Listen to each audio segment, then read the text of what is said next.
Well, thank you so much for being here. Let's start out with, what is your sobriety date?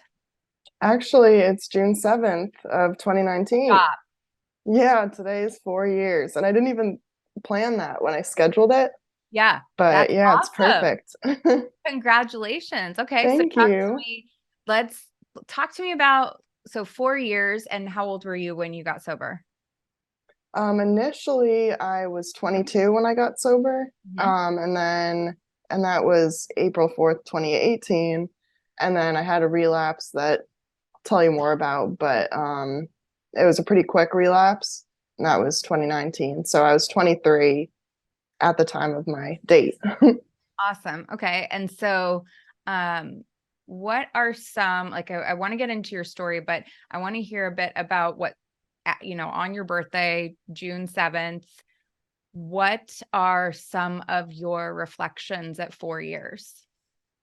I don't know. I've had a lot, like, there's been so much change each year. Mhm. Um, but my relapse was actually on weed. It was such a less drastic place than when I first came in 2018. So I was having like a lot of reflections of where I was at then in April because I was having all those memories come back. And then now, I just was really thinking of like how much courage it took to get the white chip and come back and everything. And how I'm so grateful that I did that in 2019 because thank God my relapse didn't go any further than the weed. Yeah. But I felt that that was going to happen. So, yeah, just a lot of gratitude that I was like plugged in enough at that point and had enough, I had heard enough stories and like to know, okay, I'm seeing the signs. This isn't going to turn out well if I keep going this direction. So, yeah, I just was kind of thinking about like going to that meeting that day, telling everyone that I had relapsed after I had like just gotten a year, Mm. which was such a big deal at the time because I wasn't like a chronic relapser. I just really didn't get it until I got it. Yeah. So a year was a really long time for me. So yeah, I've just had those kind of reflections of like how it felt to kind of put that pride aside, come back. So did you start drinking and using because you had like a horrible family in childhood, or what was your impetus for using? You always wanted to be a drug addict? No, I had actually a great family, a good childhood. I do think I had like the genetic predisposition. There's like a ton of addicts and alcoholics, especially on my mom's side of the family. But my childhood was pretty stable. And I really think that I was sort of born with the Yeah. predisposition. So the first time that I tried smoking or drinking, it was like that. Like it was instant. I definitely was like a perfectionist as a kid, put a lot of pressure on myself, never felt comfortable in my own skin. I was a dancer, so there was a lot of like criticism on my body and all this stuff that I really internalized. Yeah, it was like I just did everything to the extreme. Like if I was going to do dance, I did it 7 days a week, and then I just immediately cut it off. And I did the same thing with school. I like had to have straight A's, and then the pressure kept building, and then I was like, nope, I'm not going to try at all anymore. I'm going to Hmm. make it clear that I'm not trying, so that the pressure's off. Hmm. So yeah, it just felt like the first time that I like drank and smoked, it was like this is what I've been waiting for. Like Yeah. finally comfortable, and it was really quick. Yeah, I relate to that a lot in the sense that I felt I had a lot of the, straight A's, perfectionism. And then when I decided, when I was like, how do I get out of this? Like I've committed myself to being a straight A student, to like, this is what everybody expects of me. Hmm. And so the drugs and alcohol gave me this out of like, well, now no one can rely on me. No one can expect this of me because I'm now unreliable. Yeah, exactly. And it was like an identity Yeah. too. Like I had always tried out different styles, different friend groups, like never really felt comfortable. And then with that, it was like, okay, this can be my identity. Like, I can just try to be like the bad kid who doesn't try and like be the best at that because I didn't feel like the best at any of the other things I was doing. Did your parents talk to you about substances when you were growing up?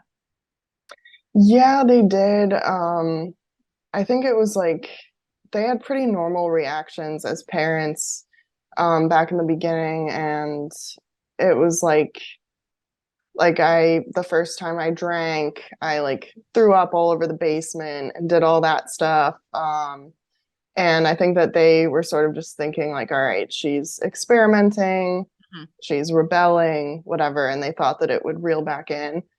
And that was in middle school that I started. I think it was like 13 when I started to drink and smoke. So before that, I don't remember a whole lot of talking about it, like warning me of the effects or anything. But after that, they would really try to, talk to me about it in a pretty normal way. But What did you think when they talked to you about it? I don't know. I think I was like very much a teenager. Like I was like, whatever, you guys don't know. Mhm. Just very rebellious and like I just wanted to go against whatever they wanted me to do at that point. Yeah. Yep. um, so, but then at the same time, I did have like guilt that would come up. But that really started to kind of snowball more like in the after a few years when I was really having consequences, my family was really having consequences. But before the consequences really built up, I was like, you guys don't know. I'm just a kid. I'm just having fun.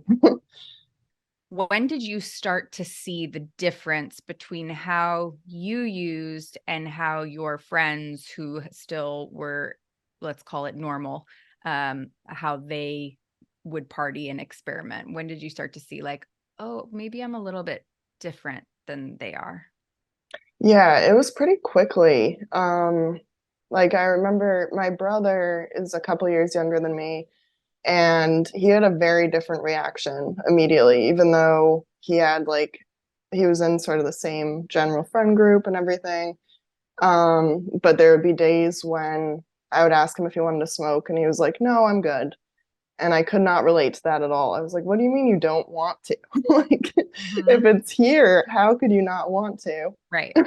Right. So yeah, I kind of like saw the consequences when it came to my friends pretty quickly because the people that I was hanging out with didn't want to party every single time we hung out.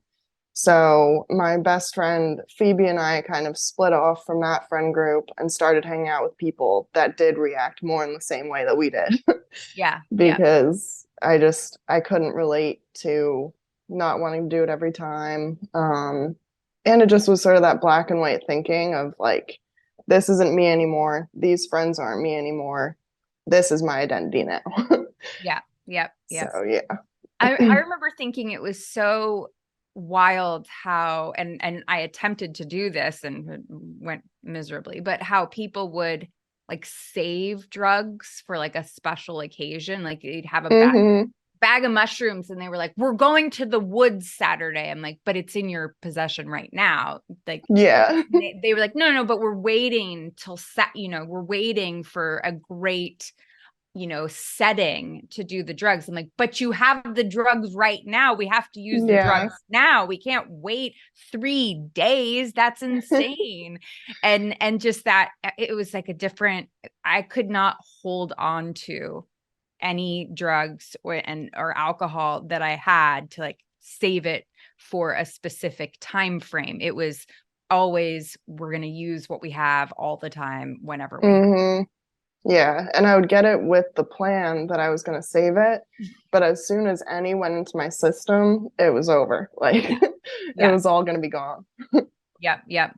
What were some of the relationships? What were some of the consequences like when they started to build? Obviously, you changed friend groups. This is your new identity.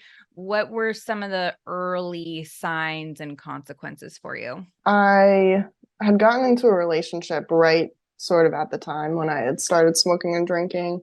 And it sort of like immediately tied relationships and codependency in too. But the guy that I was in a relationship with sold weed and he smoked a lot of weed Significantly older? and he was a couple years older. Okay, Yeah, okay. 2 grades older than me. That was in 8th grade that I got into that relationship. And I was in the relationship for almost all of high school. And in that time period, like we got arrested. I had to go to a class like for drugs. Not a class for drugs, but a class against drugs, like about the consequences and It's a pro everything. drug class. Yeah. But I just didn't really take that seriously. Like we would smoke weed, go to the class, eat Right. pizza, and yeah, that I didn't see as much of a consequence. It just sort of went with this kind of like lifestyle that I was signing up to live. Mm-hmm. But it really was at the end of high school. I had started to get into harder drugs. I had like I guess it was like junior, senior year. I had started to do Molly a lot, and that was really having consequences on like my serotonin levels. And then I just was having these high highs and low lows. So the come downs, I would be like just miserable. Like I remember just like sitting in the woods, sobbing. Mm-hmm. And so then I started to take Xanax to make the come downs more bearable. So it was like that those sort of cycles started to build and I started to lose like my friends that I had been partying with were starting to get sick of my shit. And then that relationship, he had like sort of stopped at stoner. Like he really didn't have a problem beyond that. He went to school, held a job, whatever. So he ended up breaking up with me and then it was like huge spiral. And that was sort of like the big, like really big consequence. It felt very big at the time, especially because I had been with him for such a big fraction of my life, like Mm-hmm. from 8th grade to senior year. So yeah, that was sort of the big, like the first really big blow. And I just remember when he was breaking up with me, he was like, "Do you really think that you're like okay and like our relationship is fine?" And I was like, yeah, like I thought everything was fine, but I was so in my own little world that I wasn't even realizing like the wreckage that I was creating yet.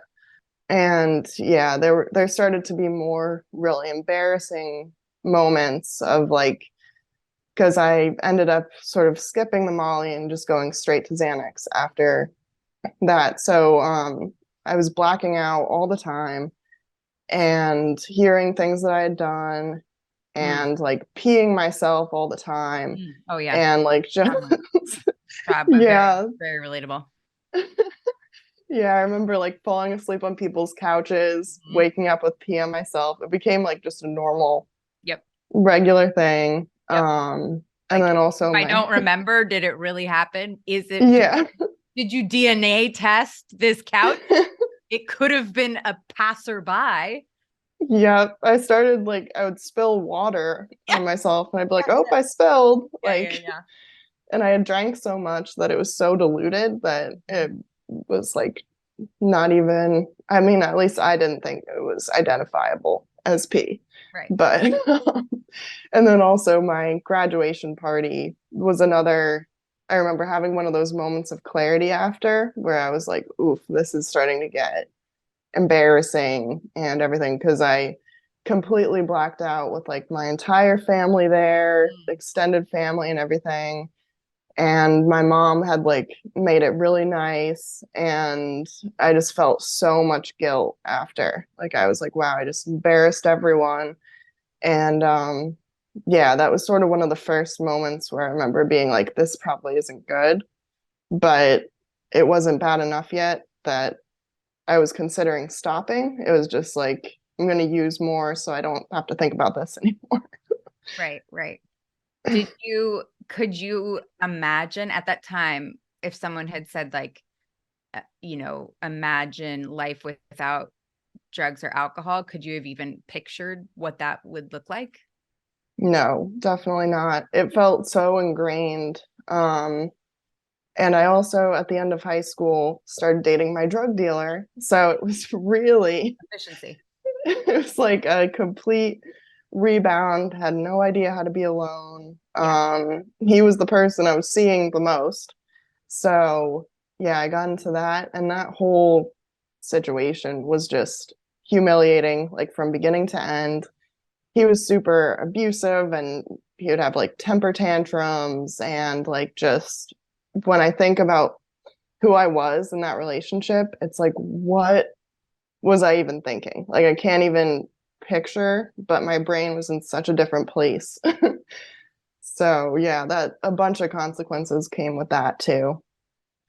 I hear a lot from parents that their child is, or, adult child or loved one, whatever, is smoking weed, and that it's like starting to get out of control, but they don't think it's that bad because it's weed, or their loved one is cut back to weed. And there's this idea that I see. And for context, I got sober at 19 and have been sober 17 years. And so went to college, did all the things, and same deal. Oh, Like awesome. I started with weed and then moved eventually, was shooting heroin and all the boyfriends and dated the drug dealer and the codependency. I went to treatment for codependency because I couldn't stay sober. So like very relatable to your experience. And so many times I have the conversation with people where they're trying to tell me how weed is not as bad or harmless. And I'm just curious what you're, as a young person, like, do you think weed is harmless? For some people, I think it's pretty harmless. I definitely don't think it's as harmless, even just for a regular person, as they kind of try to make it out to be right now. Like even with my brother, who's not an addict or anything, you can see the difference in just his day-to-day habits when he's smoking a lot versus when he's not. But for me, I think it's very harmful, and it comes up a lot because I'm a peer recovery specialist and I work with parents who Okay. are trying to get their kids back, or like it's the organization is DCF in Florida, Department of Children and Families, but it's Yeah. like CPS in other areas. So I work with a company that works alongside them called the Children's Network. Mhm. So I work with teenagers and then also with parents. And now that the medical card has become so easy to obtain, that's been coming up a lot more because they're like, it's a medication, I'm prescribed this. But I know that for me, weed was never enough. Like when I relapsed, it so quickly like took over my mind and like all of my daily habits in the same way that any other drug would. And I knew that like already it wasn't getting me high enough anymore, even just over like the month that I was smoking. And it was gonna lead to other things inevitably for me. And that's the experience that I've seen a lot of people have, that they try just smoking weed, but it's still a crutch. And then eventually it's not enough. So then they go back to their substance of choice. So, So, this was something that, working in the treatment field, that I dealt with a lot. And I just thought I'd share with the audience what I came to, because we had to think about this a lot. Like, do we allow people into our program who are prescribed marijuana? Because we do allow people into our program who are prescribed medication from a doctor. And here's what I came up with.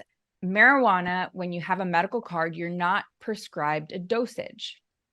And there is no other medication where you're prescribed something and there is no dosage and there's no regularity on take it this often at this, even if it's prescribed PRN, which is as needed, it's still yeah.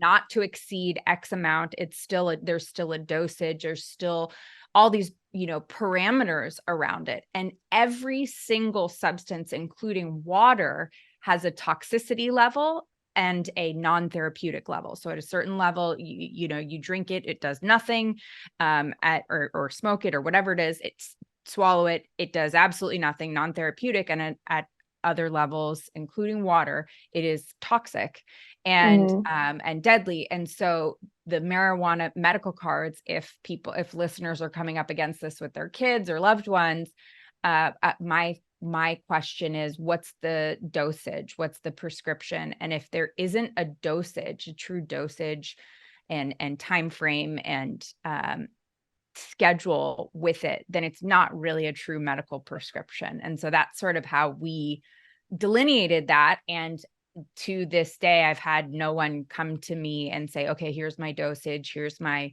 and say that. And so I think that if you bring that up as this is what the standard is for every other medication, it really doesn't qualify as a medication at that point, unless you have serious cancer, in which case actually they do give you a dosage. Yeah, that's a really good point. And I really try not to like close people out. Like I go to AA. So I've heard some people who are like very judgmental about it and make it so that people don't feel welcome if they're smoking weed. And I feel like that's just more harmful because then they're smoking weed and they don't have a program. So I try to really just tell them to like keep coming back. You don't need to share with everyone that you're smoking weed, but if you keep coming, I don't know, I've seen a lot of people, it starts to sink in Yep. and then they make the choice themselves to stop smoking once they have seen enough people, heard enough people's experiences. So yeah, I try not to like shut them out because I think that's the worst thing you can do. 100%, 100%. It's their journey, right? Because you and I both, with our relapses, had to experience, oh, it really doesn't work, or oh, this, I don't want to do this anymore, this doesn't feel right. But we had to have that experience to draw on in order to stay sober going forward. Hmm. At 4 years, you have to be able to think back to, man, that relapse, when I had that relapse, it really did work for me. And so getting 4 years in a day is easier than maybe it would have been if you had that curiosity in the back of your mind, like, would it work? And the longer you go with that curiosity, sometimes it can be this thing that eats away at you. Yeah. And I had tried it previously too, before I had even gotten into heroin or anything. I had tried just smoking weed after I had been addicted to Xanax. Mm-hmm. And I was like counting sober days and everything. I moved to Denver. I was like, I'm gonna be in Colorado because that was where I think that was the only place that weed was legal at the time. It was in like 2016. And I tried like just smoking, but it still kept taking over. Eventually, I was like just doing dabs, and weed wasn't enough. And then, like, I couldn't hang out with anyone without doing it. I couldn't go to school. I couldn't do homework. Like, it still had this little hold over me, even though my life was a lot more manageable than it had been when I was doing Xanax. But then, like, I kept passing this one guy that had this backpack on the way to school. I knew that he knew where to get other drugs. And I kept like just kind of trying to use self-will and like restraint to not talk to him. But I went through a breakup. And then as soon as I went through the breakup, I was like, boom, I know exactly where to go. And there was like not even any thought in it because weed wasn't enough to like combat the pain of the breakup. It Mm-hmm. was enough to like get through day to day at that point, but it just came to a point where it wasn't. And I saw that happen really quickly with my relapse. Like it was like an immediate thing. So, yeah, luckily when I relapsed, I had already had the experience of trying that before and I saw where it was going. But I think I also needed to hear other people's experiences, like in AA and everything. Yeah. And that helped me a lot too. How did you progress from Xanax to heroin? What was your trajectory, and at what point, or were there ever points that you thought to yourself, oh, I'm in too deep? Yeah, there definitely were. But I had been in that toxic, abusive relationship, and then um, I like Xanax was still my drug of choice at the time, and I was drinking a ton, and I started to like really lash out, like especially when it came to men and stuff. I was like just trying to get any attention that I could get, and I had like such a lack of clarity, like I was like blacking out all the time. And the consequences were really great. And I had a seizure Mm. when I tried to come off of it. I had a really bad seizure. And that's sort of when I decided to like move to Colorado, try just smoking and like drinking sometimes and like maybe doing coke sometimes, but that was going to be sober for me. Yeah, yeah, yeah, Uh, yeah, totally. I'm gonna be sober. I'm gonna be smoking and doing coke occasionally, which is sober for me, of course. Yes. Yeah, exactly. Um, so yeah, that was when I moved over there. And then and I moved over there with a guy who was a great guy. He was really trying to help me and everything. I had made his life hell in New York where I was from, and then it just You're codependent. yeah, it was very toxic still. But I was kind of trying to like play out this healthy lifestyle. But yeah, then when I went through that breakup, these three guys from my hometown, one of them was on the run from New York, and they reached out to me, and I knew like I had used with them before. I knew what type of addicts they were. And when I made the choice to like hang out with them, I sort of knew, okay, I'm going to be committing to like the addiction lifestyle again. But I started again with just doing Xanax and drinking a lot. And I was just on this like crazy bender. And then I like, because I had such a lack of clarity and lack of inhibitions, with where my head was at, that's when I got into heroin, even though I didn't like plan on it and I didn't want to get into that, but they were all heroin addicts.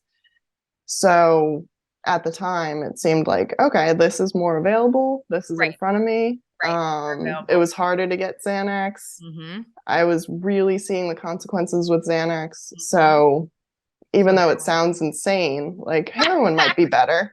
No, I totally get that. I love that you bring this up because I hadn't thought about that. But do not, if you are looking at the ad, your run-of-the-mill addict and you're wondering how in the hell did you get from point A to point B, like bad decision to worst decision, do not underestimate the impact of availability, because I'll tell you, I loved cocaine and I went on the run with my ex-boyfriend's mother, and she was addicted to methamphetamine. I did not love methamphetamine, but I'll tell you what, there was all that was there. So you know what happened? I'm addicted to it's like I don't like this, but I definitely have to do this because it's here. Yeah, exactly. And I had always had like a curiosity, like, and it was part of like my like leveling up in my little drug addict world. I was Right. like, I kind of knew I was going to end up in a worse place and then a worse place, but there are so many like weird hamster wheels of thought that get you to the point where you're shooting heroin. Like so many justifications. And yeah, the main thing was really just availability. I was around people that were doing it. They were also justifying it to themselves. So I was hearing them justify it. I was like, they're okay. They've been doing this for years. Right. Right. So yeah, it sort of landed me there. And I was still doing the Xanax too. And I remember just like sitting back one day, like first of all, the three guys had moved into my studio apartment. Mm-hmm. My whole life had completely turned upside down. The guy that was on the run was like doing all these scams. He was scamming me, he was scamming other people. Just like my life had gone from pretty normal to so shady so quickly. And I remember I like sort of I wasn't able to get the Xanax one day, and I had already gotten into heroin at that point, and I just sort of sat back and was like, what the fuck? Like this is serious. This is way worse than before. And it had happened so quickly from my little sobriety period of just smoking and sometimes drinking and sometimes doing coke. Mm-hmm. It had I was like a full-blown junkie. I was shooting crack. I was like just Mm-hmm. nuts. Mm-hmm. And yeah, I just remember sitting there and I had like another little moment of clarity where I was like, uh-oh, this is bad. I'm scared. I want my mom. Like, Yeah. Yeah. Yeah. I don't Yeah. want to be here Yeah. anymore. Yeah. But it kept going downhill from there. And I even ended up signing a lease to an apartment when I was high out of my mind, drunk, like, and that this moment of clarity happened after that. And I was like, what did I just do? Like, what am I thinking? I wanted to move in with these people for a year. Like, Mm-hmm. this, Mm-hmm. this is nuts. They're not paying their rent. I don't have any money to pay rent. Like, just crazy unmanageability.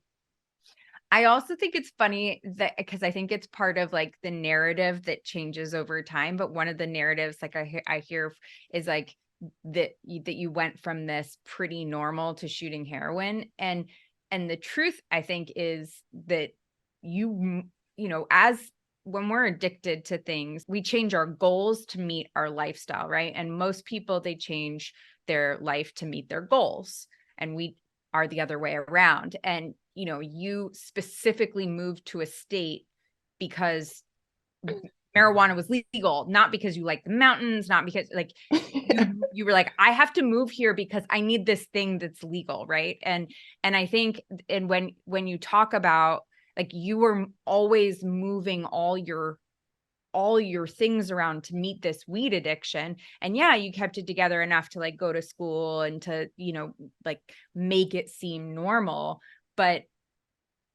all your decisions were driven by this attempt to smoke weed normally.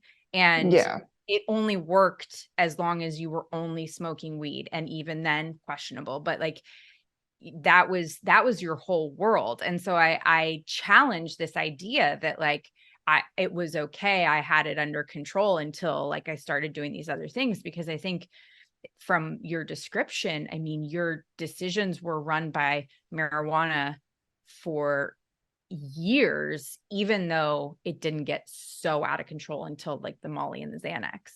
Yeah, definitely. And I was like smoking weed like a crackhead. Like I wasn't smoking Right, weed right, like a right. normal Yeah, yeah, yeah, person. yeah. Like I remember when I'd gotten really into like the dabs and the wax and all that stuff. Mhm. And mentally I was like, weed's not enough now. It's not going to do enough. I did really like hiking and stuff, so I had gotten into that more. And I went on this hiking trip, and like at the top of the mountains, there's not enough oxygen to light the torch lighter.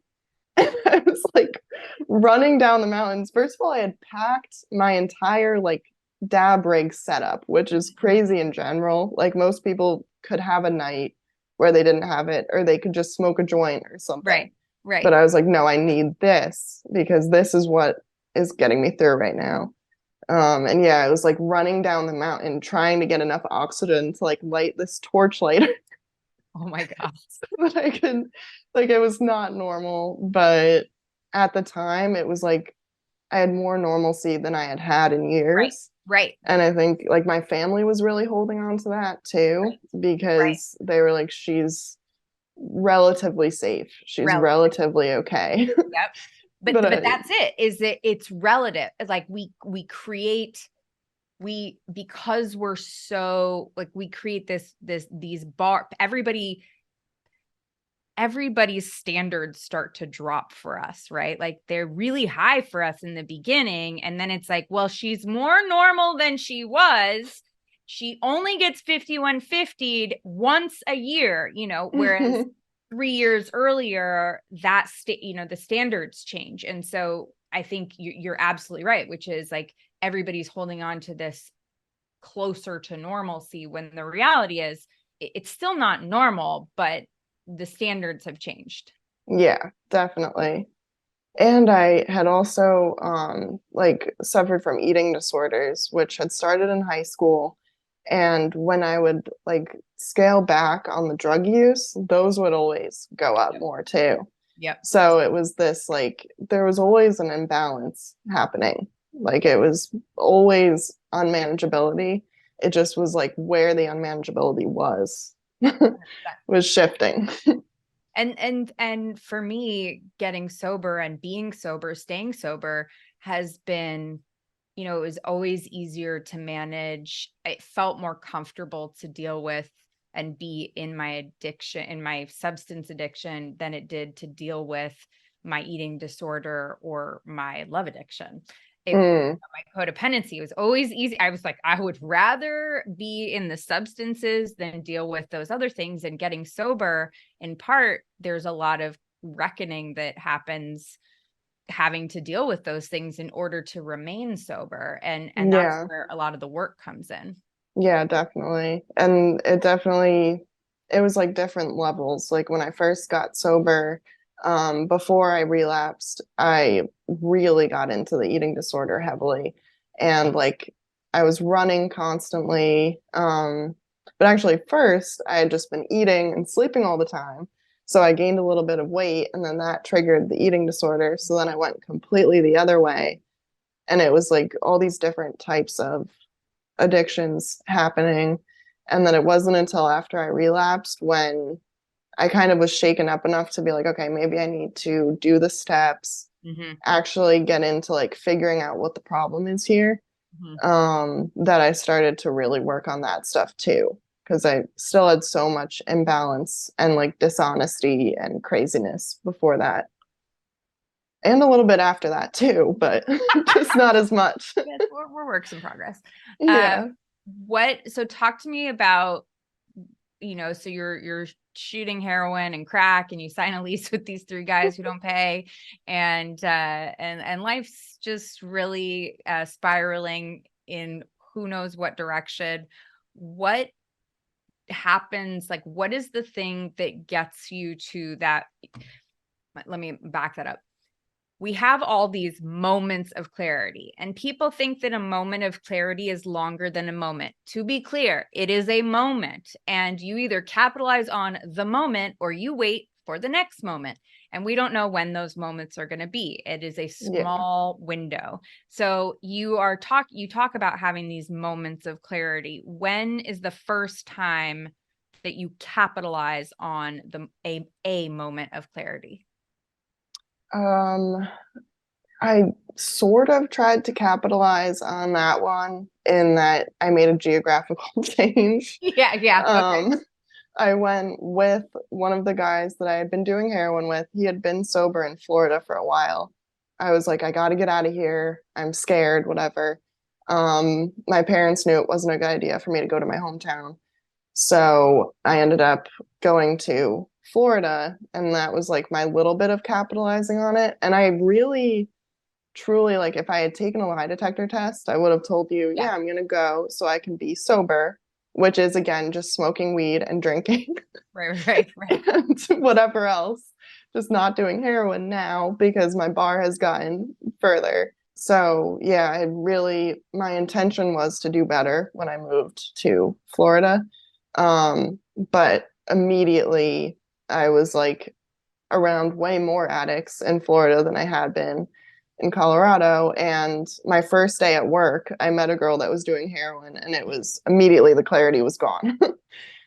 So that was sort of my first, well, another little shift. And then as things got worse, it felt like it was like harder to get away from the clarity. Like it, because it was so Mm. glaring how Yeah, yeah, bad things were. yeah.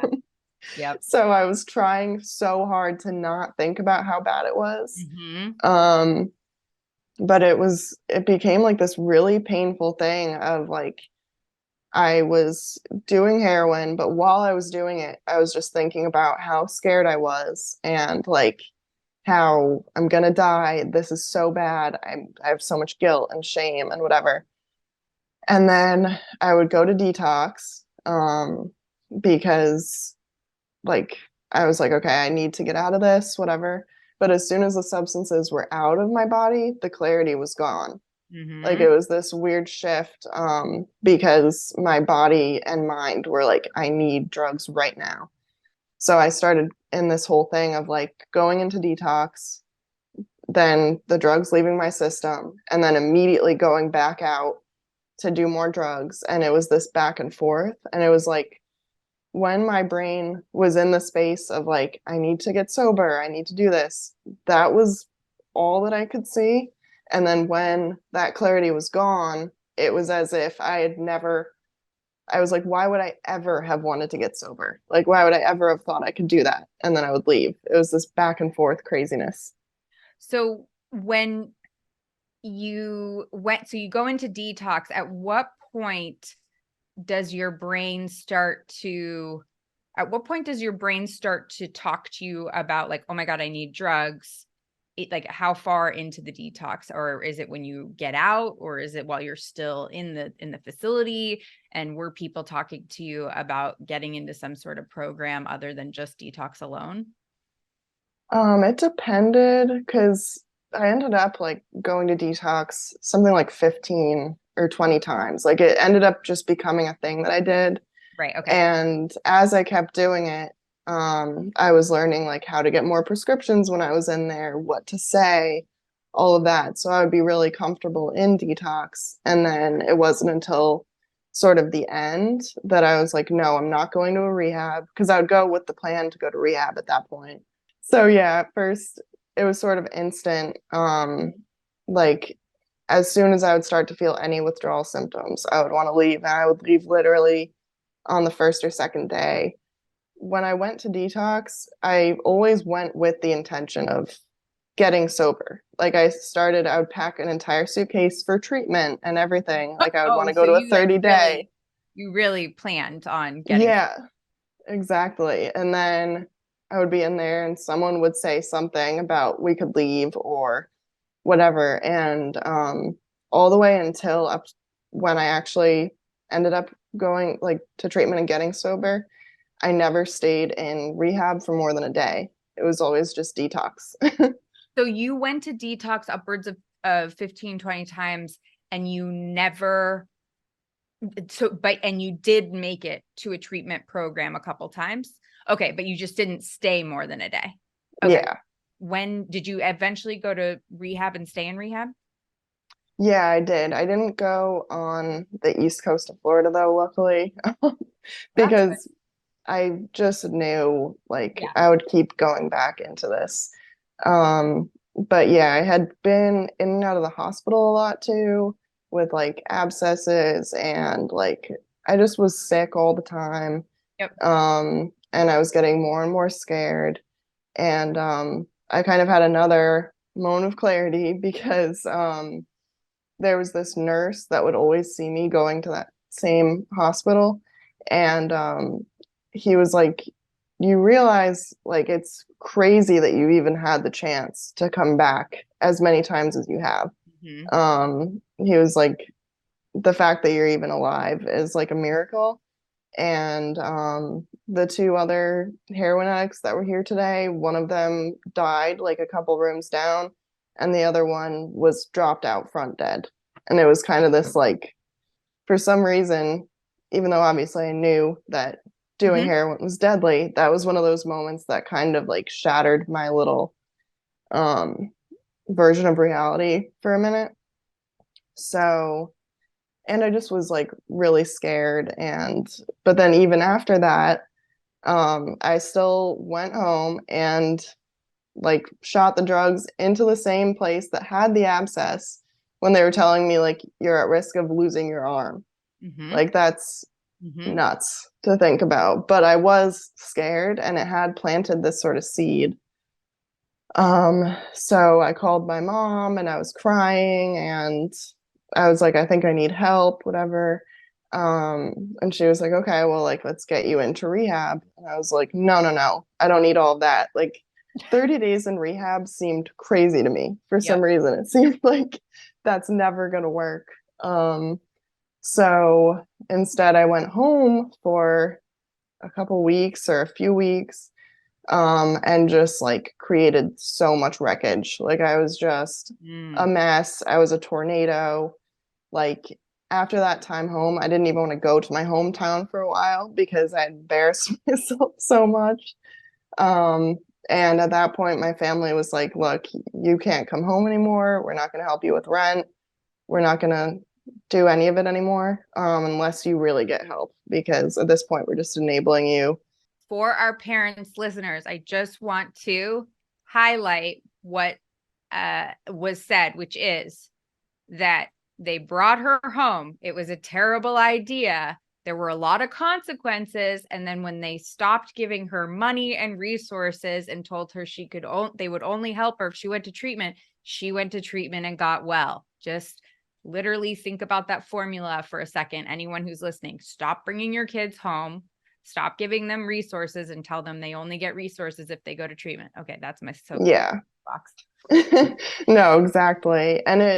They were really trying, like they would never give me cash, but they would give me like food cards. Mm-hmm. And then You'd sell the by food. giving me a food card, either I could sell it or I could just use the money that I did have on drugs when I maybe would have needed to use it on food or gas or Right. whatever. But their intentions were really good and they started going to Al-Anon and getting more of an idea of like, okay, what is enabling and everything. So yeah, I know it was really difficult for them to do that because they were like, she's either going to be on the street and reach like a whole new level of low. Because I was homeless at that point. I was like staying on these people's couch, but they were like, we're not even going to give you the money to give them for rent. You got to go to treatment. And I know that they felt like there was the risk that now she could either go way lower or this could be good. But yeah, I give them a lot of credit for doing that. So yeah, I ended up going from being home in New York. I went and stayed with um, this family. It was actually the family of the guy I'd moved to Florida with um, for a little bit, like a week or two, and they helped me get into rehab and everything. And I still didn't want to go. I was still being very resistant. I was like calling and saying, no, they don't have a bed. And they would call and just like check me. Mm-hmm. But yeah, I ended up going to a detox and a rehab. And I did have a moment before that because I could feel too like this is either coming to a close right now or I'm going to need to reach a new low. And I like packed up my suitcase and got all my stuff together. And I was like, I'm going to take a bus back to the East Coast. I'm going to use my last money and then I'm going to figure it out. And I like walked down the road with like my little suitcase. And then I literally just stopped and I was like, I'm so exhausted. Like, I don't want to figure it out anymore. I'm so sick of figuring it out. Like, it just is such a tiring Yes. way to live. Yes. So, yeah, I literally just sort of stopped and I literally sat there and like contemplated for a second. And then I was like, I'm just going to do what these people tell me to do because I'm so sick of this. So, yeah, then I ended up going to detox and I stayed there. It was like a detox slash psych ward slash treatment center, and everyone was all mixed up. And it was like a strange place. But I stayed there for like 2.5 weeks, and then I went to Hazelden in Florida, which is a really good program.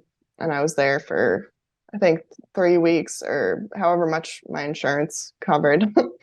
Which my insurance had covered so much. I give my insurance so much credit because they kept putting up with me going in and out. But yeah. I was nodding emphatically when you were talking about how tired you were because I had like when I tell my story, I didn't get sober at the worst thing that had ever happened to me. It was bad, but I didn't get sober at the worst thing that had ever happened to me. I got sober because I was so tired. I was 19 and so tired of figuring it out, and was like, this life is it is. And I like you describe it, like you're walking and you think to yourself, like, I'll just figure it out. Of course, now that I'm sober, I panic if I don't have like a 3-week plan. But at the time, we're like, well, I don't know, I got no money, I'll get on a bus and Yeah. we'll figure it out. We're very willing to take those consequences, to take those risks rather. But there is, people want to know what's the formula for, what your bottom is, or how when you're going to stop or willing to stop. And, I just relate so much to, like, it was so it is truly exhausting at the end to just exist. And you're not willing to kill yourself, and you could die, but you're not dying. You're just hospital treatment, and it's just this merry-go-round, and it is exhausting. And that is truly, and the same thing. I was just like, I'm so tired. I'm just going to do what they say because I'm out of ideas. Yeah, exactly. And in the past, I had just told myself, I figured it out before, Yeah. I'll Yeah. figure it out again. Yep. But yeah, it just it really did feel like I had hit a bottom where I was like just depleted, Yeah. like just emotionally, spiritually, financially, Yeah. everything. Yeah. Yeah. Yeah. You're just done. So, What did it look like your first year of sobriety? the year before I relapsed I was in a couple of different sober houses, which again, like at first I had wanted to just go back to New York. But luckily my family did put their foot down because I know that I would not have done well if I went back to my hometown. But yeah, they helped me with the sober house. And I was in the first sober house I was in was really crazy and unstable.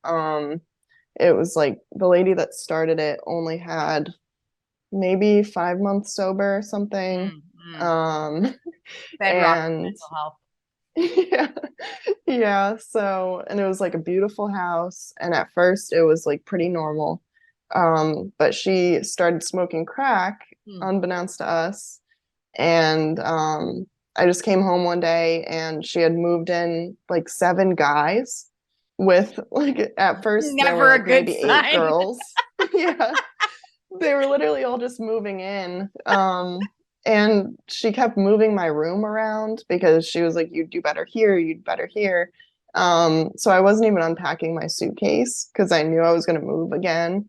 But my like level of stability had been so low before Yeah. that this was like normal. Yeah. Um, but yeah, and then I came home one day and she had put cameras everywhere, like in the inside of the home, not like in the bathrooms, but all around. And she was super paranoid that there were all these like relationships going on and stuff. And there really weren't. It was mostly like me and older women. And then there were like some younger guys, but none of us were interested in each other at all. But she would come in with like the footage and replay it and be like, why were you in the kitchen? Like, why did you get a glass of water and then go back to your room and then come out again?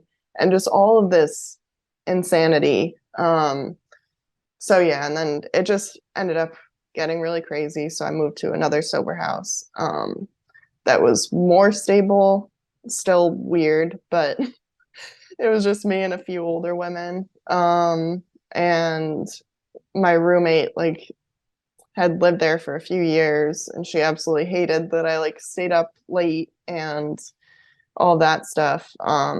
So they ended up kicking me out of there with no notice. They were like, you have to be out by Friday because we're going to make this like an older sober Mhm. house now. Thank God a friend of mine let me move in with her. And I ended up living with her for a couple years after that.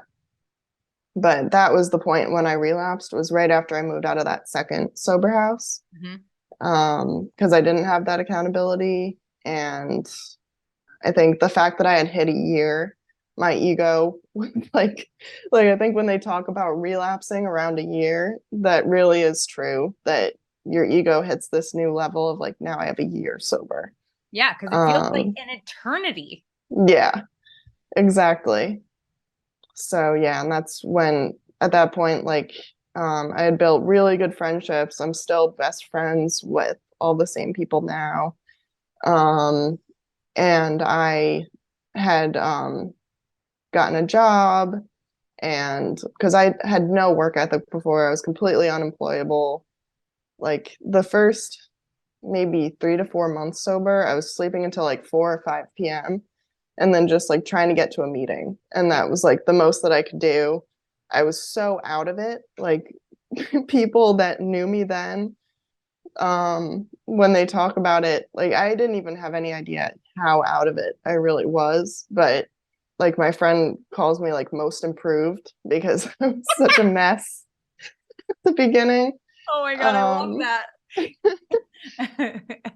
Most but yeah. improved. You get I mean, that's saying something. Yeah, no, it was rough for a while. Like I was having little seizures.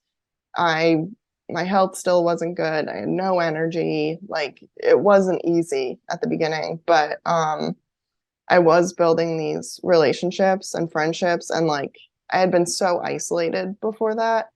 And just having like these moments of like laughter and fun was enough to make me like, okay, I want to keep going. I don't want to lose this. And then I kept just getting more and more to lose, like as time went on. Mhm. Because at the beginning, I didn't really have anything to lose. Like that's why I just kept going in and out. But at that point, it was like, I was getting more and more that I valued, which was so important. So yeah, but I didn't get into the steps. I had a sponsor, but I didn't, I wasn't as engaged in that way. I really just sort of was going to meetings. I had the fellowship and everything, and that got me as far as it did.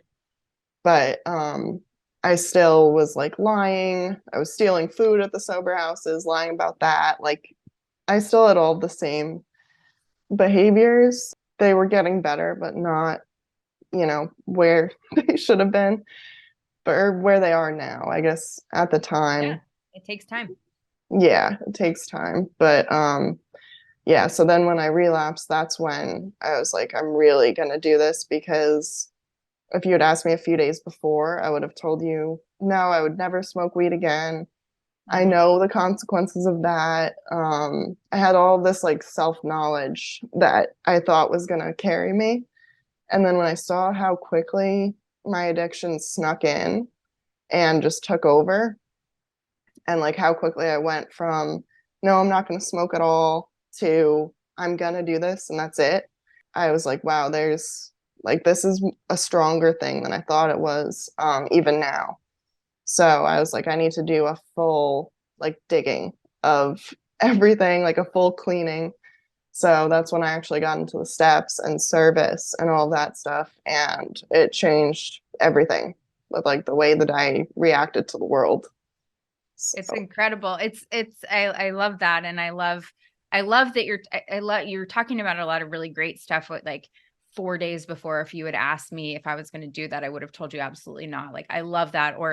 Or just talking about these mental blank spots that we have where we, I also love that you said, if I had taken a polygraph test, I would have told you that I was going to change my life. And I think this is the other piece is, I will have parents, as I'm sure you do, or, people come to me and talk to me about their loved one who's struggling with addiction and tell me what that person is saying.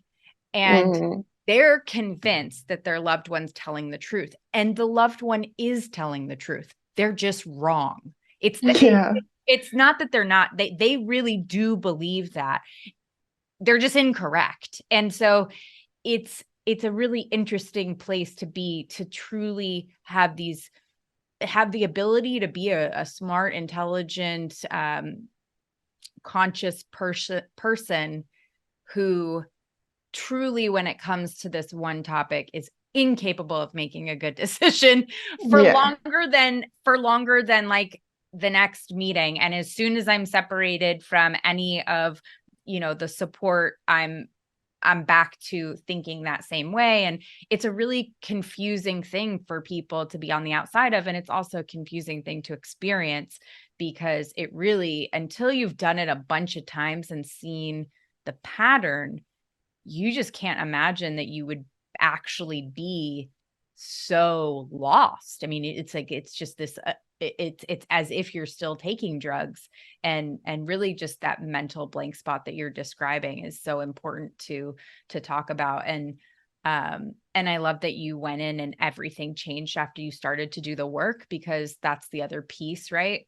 Is that we can take away all of the substances, but we're, until we start to really tinker with the thinking and the behaviors and acting our way into new thinking, that we don't actually get that deep change. Yeah, exactly. And I even, after I did the steps, I got like so much self-awareness from the fourth step, so much like understanding of why I behave the way that I behaved, and like just it really did take away the resentments that I had. Like it just, I had seen myself, I just was so delusional. Like I saw What was your myself in such a biggest different character way. defect? Um, Like, what the one that came up the most on your four step? What was your biggest character defect? I think, trying to think. I mean, dishonesty definitely came up a lot when it came to my addiction and everything. Um, but the self-esteem, like the low Mm, self-esteem was a okay. really big problem that I had. Um, and yeah, just like delusion. Like I Straight up remember on all, illusion. Yeah. yeah, on all of my resentments. I'm not sure the way that you did it, but we would do like what it affected, Yeah. and every single one affected my self-esteem. And it was out of like 300 and something Yeah. resentments. And I was like, wow, there's been so much weighing on my self-esteem. Like it's no wonder that I didn't treat myself well. Hmm. And I put myself in such harmful situations because from the time I was like a little kid, I was building up all of these like Hmm. things that were weighing me down. Yeah. Um, so yeah, that was a really big one. And then just like the sex inventory was a really, really important thing for me.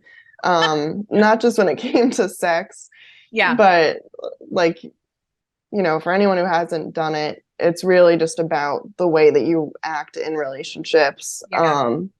And even just the way that I would like use like being a woman or like my sexuality to get what I wanted.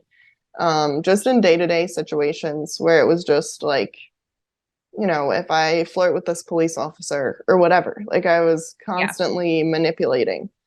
Yeah. Um, so that was really eye-opening too, and it really changed the way that I acted in relationships. It was eye opening. Like there was the sex inventory. You do the sex inventory and you look at the relationships, right? But also, I don't know if they did this for your sex inventory, but there were way too many like red hair number 3, man at bar in, Hmm. city, or like just situations where you're like, okay, so do we have to write like all of it down, or how, like, am I going to stay sober if we leave like a couple of these off the list, or Yeah.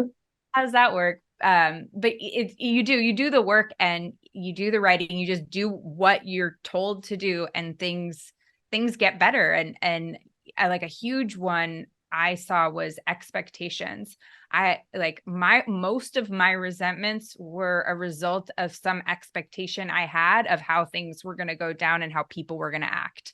Like I Yeah. just, like, you know expectations, and mine too, like self-esteem, so many of these things, these pieces of us, and we learn that we have a part in our anger and in our resentments, and I had no idea I had any control or any part in any of those things.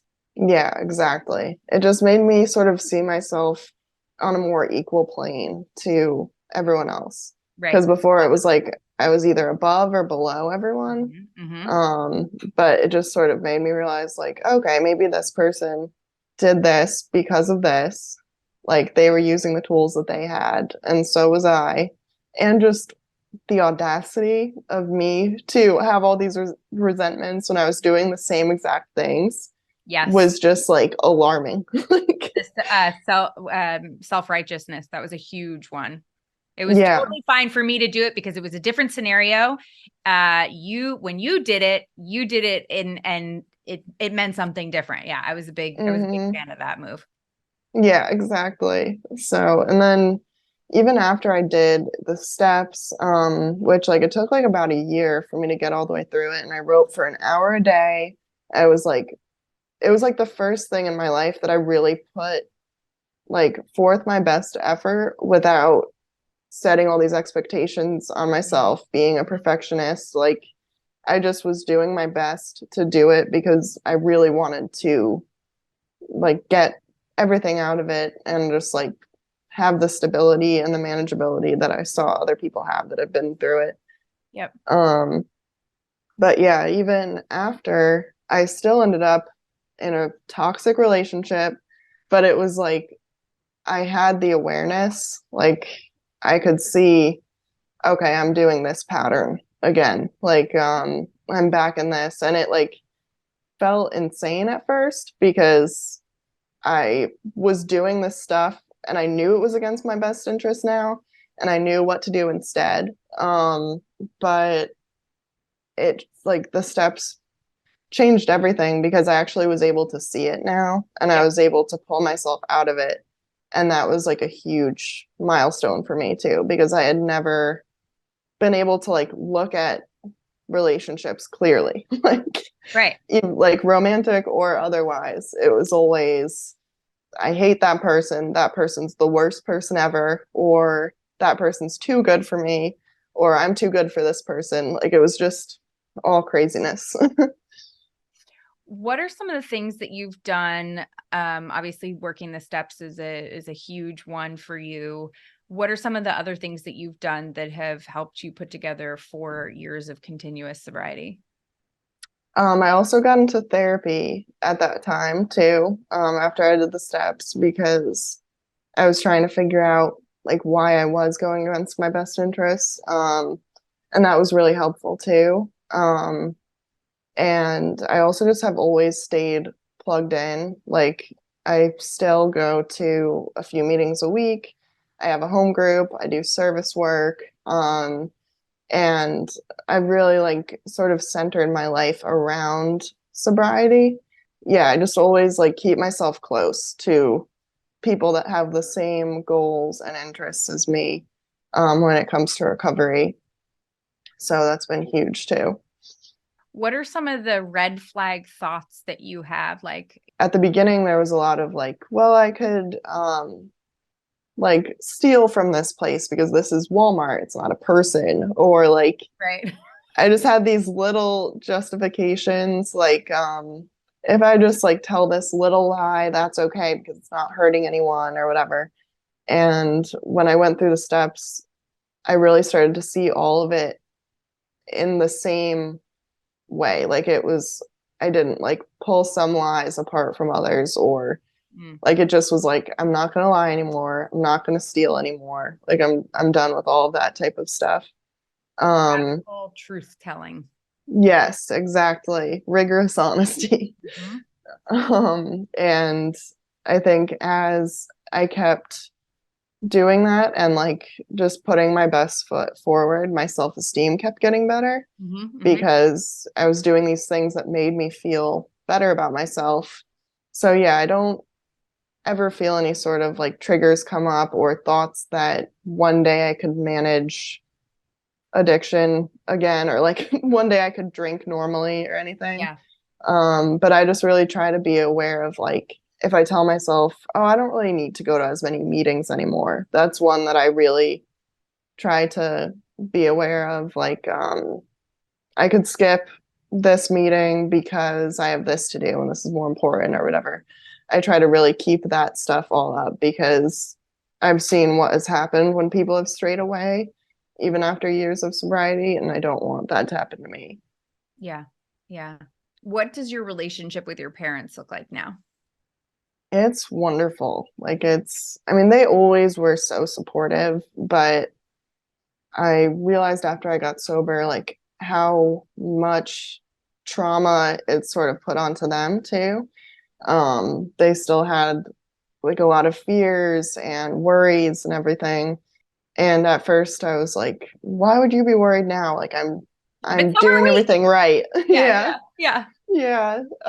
And I realized like I've been lying to them about the fact that I was getting sober for years. So why would yeah, they believe me now that yeah, like I'm just yes, suddenly but yeah, now it's really, really wonderful and it's very much like a friendship where we can both contribute rather than yeah, me just leeching off of them. Um and my relationship with my brother too is really wonderful now and that took a while to build the trust back too. what is your daily, or weekly, however you want to break it down, what is your recovery schedule kind of, or not your recovery schedule, what is your routine? That's the word I was looking for. What does your routine look like in terms of your daily or weekly life at this point that is part of keeping you in recovery? I've really built a relationship with like a higher power, spirituality, all of that. So, even though I'm not religious or Christian or anything, I do try to pray every morning, pray throughout the day, kind of like set my intentions, Mm, um, like with my conception of a higher power or whatever. Um, because I know like at the beginning, the God thing was, I was like, I'm not going to even look at that part of all this. But I really do feel like I built my sort of spirituality going through the steps. So I try to pray throughout the day, every morning, every evening, meditate, and then I go to 3 to 4 meetings a week. mhm. And I have had points where I've only been going to one meeting and I've realized, okay, I'm starting to see little bits of defects come up or like just I'm not feeling as plugged in. And then I've gone back and I feel like right now I'm at a pretty good balance. And then also, I haven't been writing consistently, but I do try, like, I am trying to get back doing a like little mini fourth step just to kind of Mhm. clean up any sort of resentments that I've built over the Yep. past few years since I did mine. Yep. Um, Yep. but I'm realizing like when there's not a whole lot of pain motivating me, it's harder to stay so like vigilant with that stuff. So that's been my goal is to get through that writing now and write every day just to keep myself accountable and like clean out, whatever it is from the last couple of years. Yep. We are driven by pain, unfortunately, for us. Yeah. You've built up quite a TikTok following. What has that experience been like? I don't know. It's kind of weird. Like, I don't even tell anyone about it unless they find it. Yeah. But it has been cool to kind of like build a community that, like probably similar to the people that listen to your podcast. Like, we all have kind of a common thread.